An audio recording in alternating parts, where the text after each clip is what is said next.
It starts with a name Joe Rogan has never heard before. The Treaty of Hudaybiyyah. Joe leans back in his chair, eyebrows raised. Huday? What?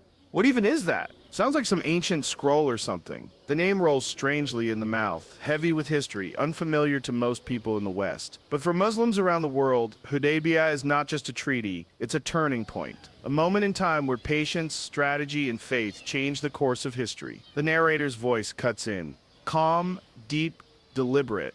Joe, imagine this. It's the 6th year after the Prophet Muhammad's migration to Medina. Islam is still young. The believers have been through years of persecution in Mecca. They've been tortured, driven from their homes, stripped of their property. But now, they feel strong enough to return.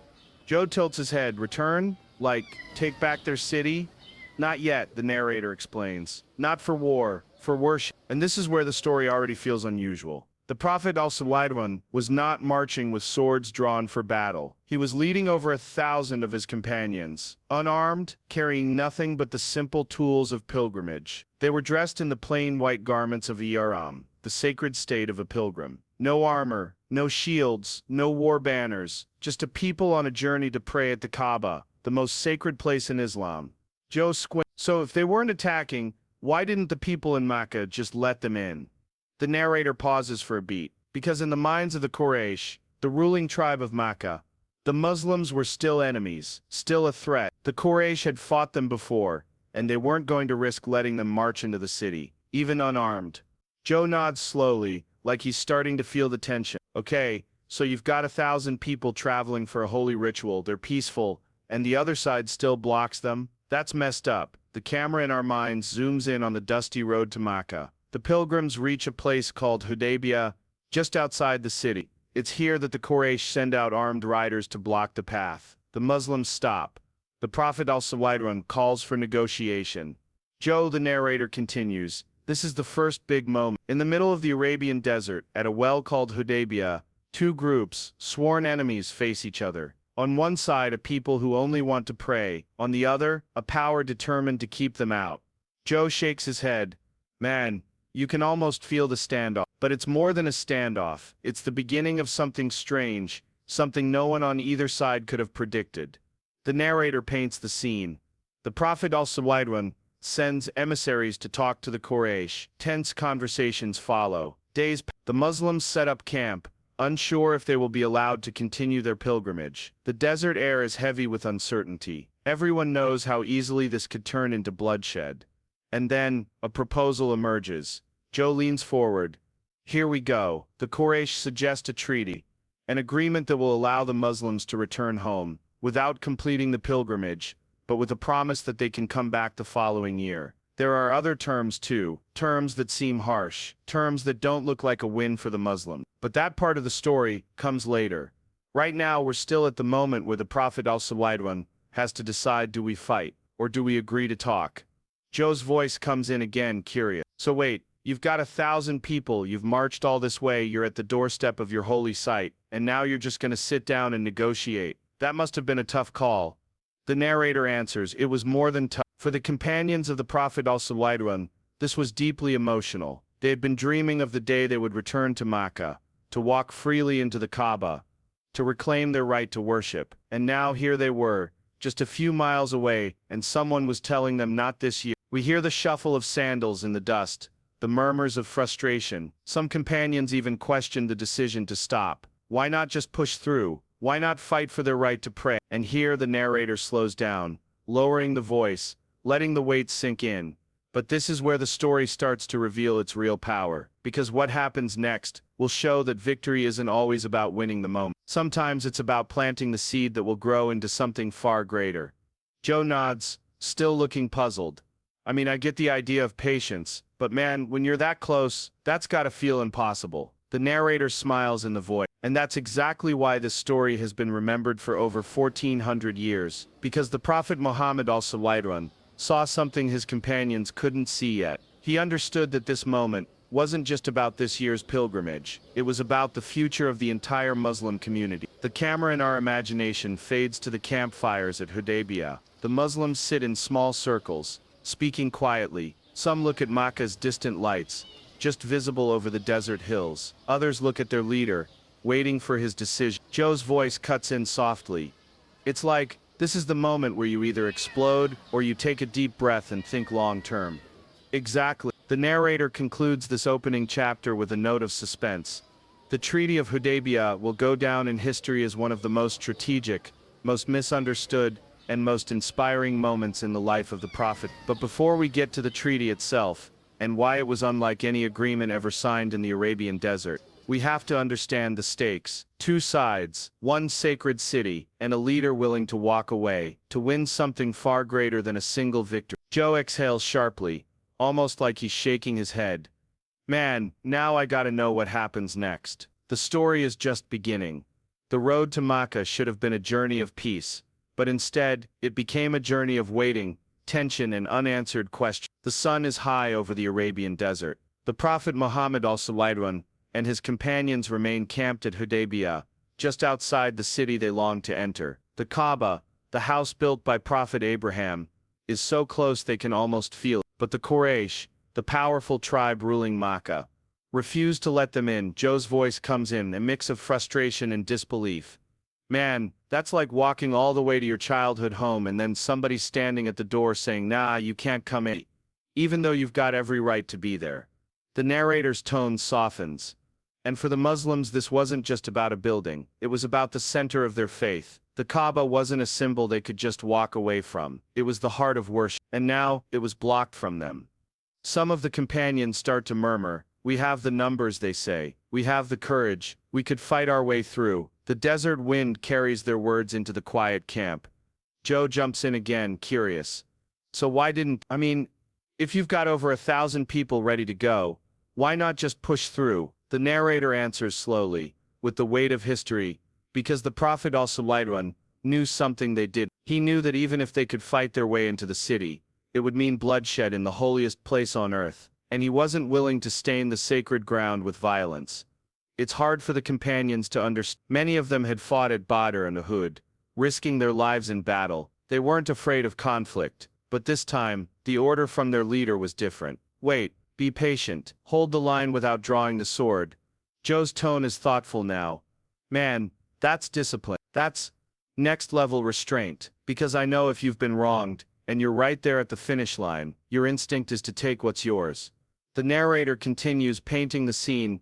The Quraysh send messengers, first scouts, then negotiate. Each one brings the same message. Turn back. The Muslims refuse to abandon their pilgrimage, but neither side moves forward. Days pass, supplies begin to run low. The tension is so thick that every hoofbeat, every shadow on the horizon, makes the camp and then, something unexpected happens. From the Quraysh, a man named Suhail ibn Amr approaches the Muslim camp. His presence signals something important. The Quraysh are ready to talk seriously. Joe reacts with raised brows. So they're finally coming to the table. Yes, the narrator says, but with conditions. The companions gather as the Prophet al-Sallallahu meets Suhail. The air is heavy. They watch the two men speak, one representing a city determined to keep them out, the other representing a faith determined to be let in. Then Suhail begins to lay out the terms, and to the shock of many, they sound completely one-sided. The Muslims must turn back to Medina without completing the pilgrimage. They may return the following year, but only for 3 days and without weapons. If anyone from Makkah joins the Muslims without permission, the Muslims must send them back, but if any Muslim defects to Makkah, the Quraysh will keep them. Joe's voice bursts in. Wait, hold on, that's crazy, that's not even a fair deal, why would they agree to? And here the narrator slows the pace, because this is the heart of part 2. Joe, the companions were asking the same thing. Many were stunned, some even felt betrayed. To them it looked like they were giving up everything, and getting nothing. You can almost hear the whispers through the camp. Umar ibn al-Khattab, one of the Prophet's closest companions, is especially troubled. He approaches the Prophet al-Sallallahu directly. His voice is filled with disbelief. Are you not the messenger of God? He asks. The Prophet answers calmly. Yes, I am. Umar presses further. Are we not upon the truth, and they upon falsehood? Again the Prophet al-Sallallahu answers. Yes. Then Umar asks the question burning in everyone's mind. Why should we accept humiliation in our religion? Joe's voice cuts in, almost echoing Umar's words. Exactly. That's what I was thinking. Why let them walk all over you like that? The narrator replies steady and sure, because the Prophet ﷺ saw beyond the moment. He knew the Quraysh were making a mistake. They thought they were humiliating the Muslims, but they were actually opening a door, one that would lead to more growth, more peace, and more influence than a single battle ever could. Still, in that moment, the companions struggled to understand. The ink is not yet dry on the agreement, and already the terms feel heavy on their hearts. One incident makes it even worse. As the treaty is being finalized, a man named Abu Jandal, a Muslim from Makkah, escapes from captivity and runs into the Muslim camp.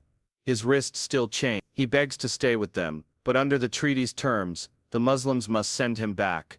The entire camp feels the injustice. The Prophet ﷺ looks into Abu Jandal's eyes, pain visible on his face, and says, "Be patient, Abu Jandal. God will make a way for you and those like you." Joe's tone softens here.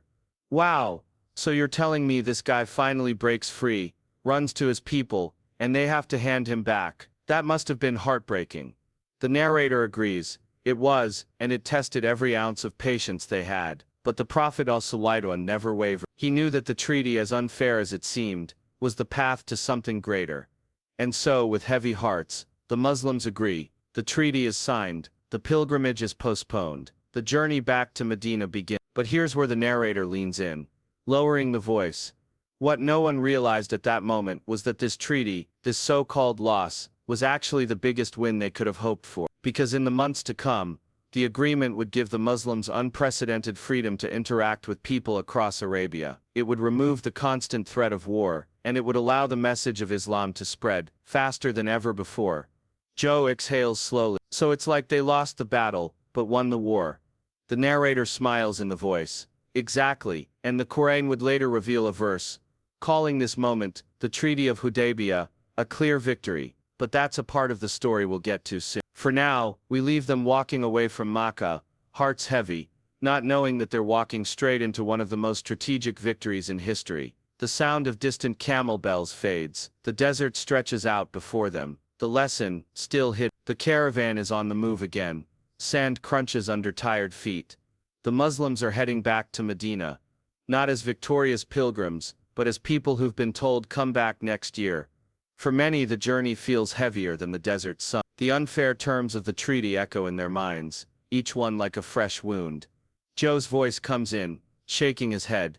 Man, I can't get over that. You walk all the way there, get stopped, get told you can't go in, then agree to send people back to their captor. It's like the ultimate bad deal.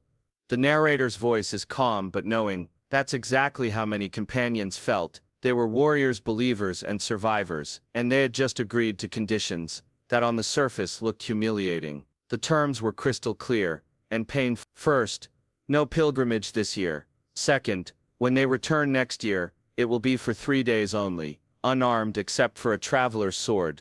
Third, any person from Quraysh who comes to join the Muslims without permission must be sent back. But any Muslim who leaves Medina to join Quraysh can stay there freely.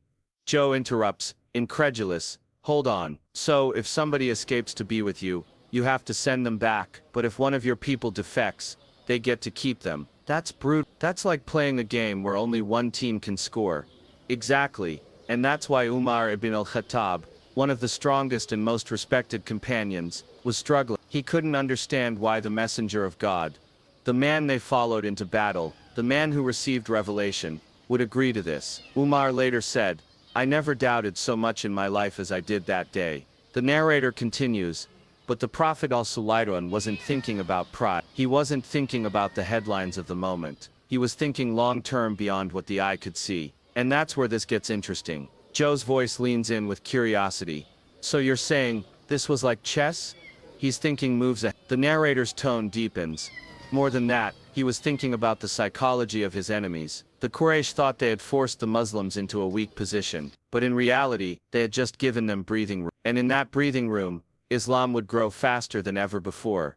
It didn't take long for signs to appear. Not long after the treaty was signed, more and more people began traveling freely between Makkah and Medina. Without the constant shadow of war, tribes across Arabia could visit the Muslims, hear the Quran recited, and see for themselves the character of the Prophet ﷺ and his followers. Joe reacts, impressed. Oh, so by not fighting they basically opened the border. Now people could actually meet them, talk to them, see what they were about. That's genius. The narrator smiles in the voice. And here's the thing, in just 2 years between Hudaybiyyah and the eventual conquest of Makkah, more people accepted Islam than in all the years before combined. But back at the time of the treaty, none of this was obvious. In fact, some of the early events after signing made the deal look even worse. Take Abu Jandal's story. The day the treaty was signed, he arrived in the Muslim camp, chains still around his wrists and ankles, begging not to be returned to the Quraysh. The terms required the Muslims to hand him over, and they did. It broke their hearts. Abu Jandal shouted to his fellow Muslims, "Are you sending me back to the idolaters so they can persecute me for my faith?" Joe's voice is low, almost angry. Man, that's heartbreak-like. I don't know how you could watch that and still feel like you made the right choice. The narrator responds, that's why the Prophet ﷺ had to lead with absolute conviction. If his faith in the decision wavered, the whole community might have fallen apart. He reassured Abu Jandal and told him to be patient, promising that God would soon make a way for him. And God did. Over time, people like Abu Jandal who escaped from Quraysh but couldn't go to Medina, began gathering in a place called the Seashore. They formed their own independent group, intercepting Quraysh trade caravans and disrupting their economy. Joe's eyebrows shoot up. Wait a minute, so the Quraysh basically created their own problem. They thought they were keeping these people out of Medina, but now they're out there messing up their business. Exactly. The narrator says, eventually the Quraysh had to beg the Prophet ﷺ to take these people into Medina, which meant amending the very treaty they had insisted on. But the real genius of the treaty wasn't just in these twists of fate, it was in the opportunity it gave for Islam to spread naturally, without the noise of war. Before Hudaybiyyah, the Quraysh could tell other tribes, don't deal with the Muslims. They're rebels, they're dangerous, they're enemies of Makkah. But after the treaty, that excuse vanished. The Quraysh had signed a peace agreement with the Muslims, and if the Quraysh were willing to recognize them, other tribes had no reason not to. Joe leans in with admiration now. So basically, by signing this deal, the Prophet forced his enemies to admit he was legit. That's The narrator nods, and that's the lesson buried deep in this part of the story. Sometimes strength isn't about swinging the sword harder. Sometimes, it's about creating the space where your truth can be seen, without the smoke of battle getting in the way. The companions, though, still had to live through the uncertainty. They didn't have the luxury of hindsight. As they walked away from Makkah that year, many still felt they had lost. They didn't yet know that in just a short time, the balance of power in Arabia would shift dramatically, in their favor. Joe reflects quietly. Yeah, that's the thing about real leadership. You make the call knowing most people aren't going to get it in the moment, and you carry that weight until they finally see why. The narrator's voice deepens for the closing, and soon, they would see why. Because the very treaty that seemed to tie their hands would open the gates to a victory so clear, so undeniable, that even the Quran would call it exactly that, a clear victory. But that's the next chapter of the story. The desert fades to black. The ink on the treaty still glistens in the sun. The lesson is still unfolding. The dust of Hudaybiyyah has settled, the ink on the treaty has long dried, and the Muslims have returned to Medina, still without setting foot inside the Kaaba. For many the sting is still fresh. Some companions replay the moment in their minds, wondering if they should have fought, if they should have pushed through. Joe's voice cuts in, thoughtful but skeptical. Yeah, I still don't know, man. If I was there, I think I'd still be mad about it. Like, what did we even gain? The narrator answers with a calm weight, as if about to reveal a secret. Joe, what they gained wasn't obvious in the heat of the moment, but history has a way of showing you the truth, if you give it enough time.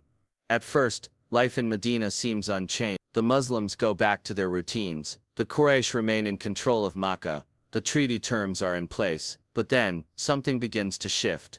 The biggest threat to the Muslims for years had been the constant shadow of war. Every time they planted crops, they had to think about every time they traveled, they had to think about ambushes. But now, for the first time in years, there's peace. Joe leans forward, interested. So you're saying this deal basically gave them breathing room? The narrator nods, and with that breathing room, they could focus on something even more powerful than the sword. The message. Freed from the constant fear of attack, the Prophet ﷺ sends letters to kings and rulers across Arabia and beyond, inviting them to learn about Islam. Messengers are sent to Yemen, to Egypt, to the Byzantine Empire. Tribes that once avoided the Muslims now visit Medina openly, curious to hear the message for themselves. And here's the part the Quraysh never saw coming. In just 2 years after Hudaybiyyah, more people embrace Islam than in all the years before combined. Joe reacts with surprise. 2 years, that's wild. So it exploded after the treaty. Exactly, the narrator said. And not just because people were curious, they saw something in the Muslims that was rare. A leader who could walk away from a fight even when he had the upper hand. Because he cared more about principle than pride. The Prophet's decision to avoid bloodshed at the Kaaba sends a powerful message. Islam is not about conquering cities by force, it's about winning hearts through truth and character. Joe reflects quietly. Yeah, that's huge. 'Cause if you think about it, a lot of people remember the first impression, and if their first impression of you is war, it's hard to undo that, but if it's peace, that sticks too. The narrator paints the scene further. Markets in Medina grow busier, travelers come and go freely. Conversations happen around campfires and at wells. People who had only heard rumors about Islam now meet its followers in person. They see honesty in trade, kindness to neighbors, fairness in disputes, and there's something else happening, something political. By signing the treaty, the Quraysh had, without realizing it, recognized the Muslims as an equal power. They could no longer tell other tribes, don't deal with them, they're rebels. The signature on that document was an admission. These people are legit. Joe chuckles softly. Man, that's like in business. When your competitor finally acknowledges you exist, suddenly, everybody takes you seriously.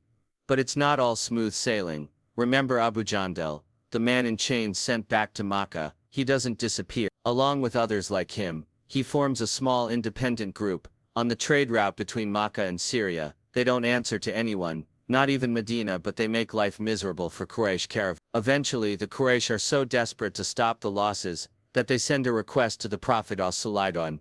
Please, take these men into Medina, even if it means changing the treaty terms. Joe grins.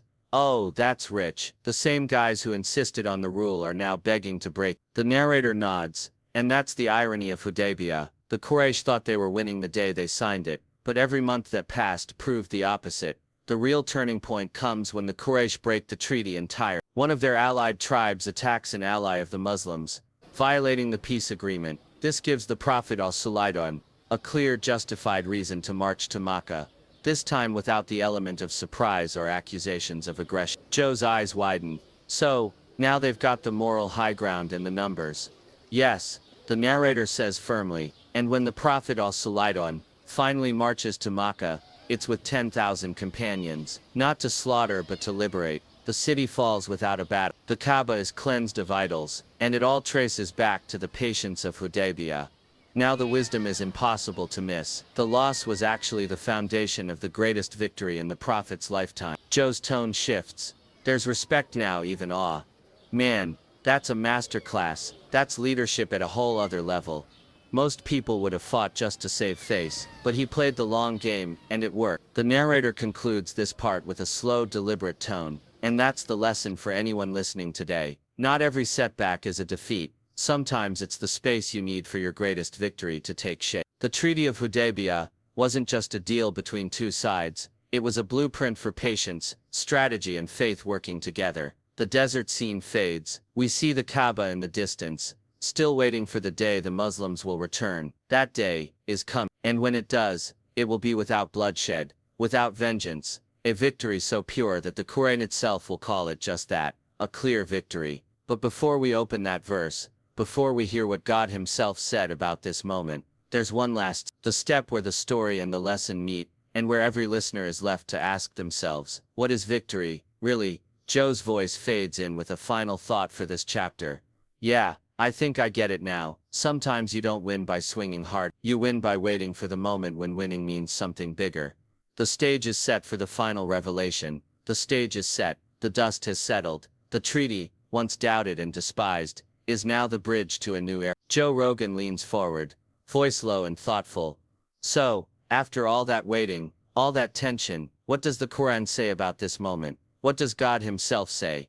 The narrator's voice grows solemn, reverent. The Quran calls it a clear victory. In Surah Al-Fath, which literally means the victory, God reveals to the Prophet Muhammad, "Indeed, we have given you a clear victory." Quran 48:1. A victory that wasn't won by swords or armies, but by patience, wisdom and faith. Joe exhales deeply, almost in disbelief. That's wild. I mean, you'd expect the big wins to be the battles, right? But this peace treaty, it's called a victory. That flips everything I thought I knew. The narrator explains further, "Yes, because this victory was different. It was the kind that changes hearts, not just borders. It was a victory that allowed Islam to flourish peacefully, a victory that showed strength in restraint." The camera in our minds zooms out, the desert, the city of Makkah, the caravan routes, all linked by this moment of patience turned power. Joe reflects aloud. So, the Prophet wasn't just a war leader, he was a visionary, someone who could see beyond the fight to the bigger picture. Exactly, the narrator replies, and the Quranic verse reminds believers that sometimes what looks like a setback is actually the start of something greater. Joe's tone becomes quiet, personal. That's a lesson I think everyone can take. In life, you don't always get what you want right away. Sometimes you have to wait, stay patient and trust that the bigger plan is unfolding. The narrator continues, weaving the meaning deeper. The Treaty of Hudaybiyyah teaches us that true victory isn't about immediate gratification or forcing your will. It's about discipline, humility and strategic patience. It's about knowing when to hold your ground and when to step back. Joe nods slowly. Man, that takes guts, because it's easier to fight, it's easier to show strength by winning every battle. But real strength, that's knowing when not to fight. The narrator's voice softens, inviting reflection, and this message transcends time. Whether you're facing conflict, personal struggles, or doubt, the story of Hudaybiyyah reminds us all, sometimes the greatest victories are invisible at first. Joe smiles, a note of respect in his voice. I gotta say, this story just changed how I think about winning. It's not just about taking the crown, it's about playing the long game with integrity. The final scene in our mind's eye shows the Muslims returning the following year, entering Makkah peacefully. The city opens its gates without a fight. The Kaaba is cleansed, not with swords but with forgiveness. The narrator closes with a powerful call.